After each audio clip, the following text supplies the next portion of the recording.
Hi everyone, I'm Carolyn Peeler with you in Ellen Hutson's classroom, and today I'm delighted to share this greeting card with you inspired by a vintage hexagon flower quilt pattern. To get started, you're going to need the Stitched Hexagon Layers die by Memory Box. This is a wonderful steel ruled die set. It comes with 9 dies, of which we're using the second to smallest. We're going to cut our pattern paper with this die, and the one thing I love about it is the stitched borders. You can obviously get just normal hexagons, but I love having the stitching. Well, frankly, I love stitching on just about any die, but it's really nice on this one for this project. Okay, then we're going to use the Tailored Expression Pink Felt Bundle. This bundle comes with a selection of 3 pinks, really nice color selection. I've used the lightest one, and that's going to be the center of my flower. I love it because it adds texture to my card front. Now I'm going to start to set up the project with you. I have cut a piece of ledger paper. This is just ledger paper, nothing super special about it, no fancy writing. And this is going to be my card base. Now I'm attaching a strip of vellum onto the bottom of it, and I didn't line it up properly, that's why I lifted it there.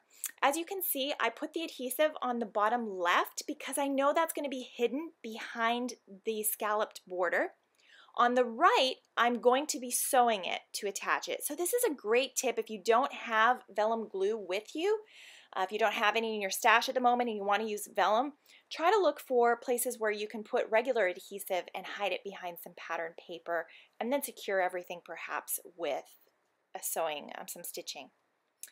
All right, so I've lined everything up and I'm getting ready for my next step, which is I'm going to go ahead and I'm going to glue the border on.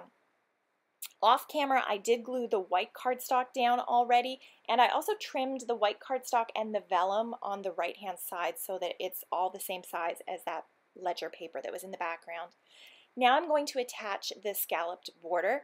Now all of the pattern paper on this project is from the C'est La Vie paper pad. That's a pink Paislee 6x6 paper pad. It's really pretty, sort of springish, soft if you like pastels, and little pops of graphic white and black. It's a great paper pad for that. Now I'm going to start to glue the hexagons down onto this white cardstock. And the white cardstock base, by the way, is the Solar White Neenah cardstock.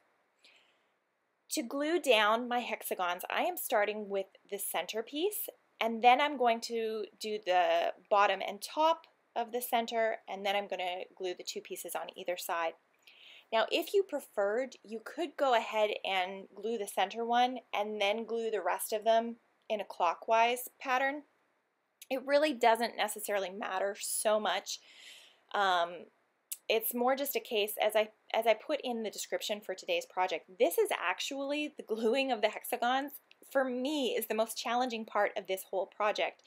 Because there's all these little pieces and they want to shift, and so it's a little bit tricky to get them lined up so that you don't have a flower that's kind of tilting off to one direction or another.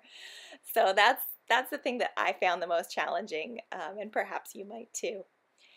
The other suggestion that I have for you as you glue this down is that if you have a liquid glue that you like, I would recommend using a liquid glue for this step as opposed to using a dry glue.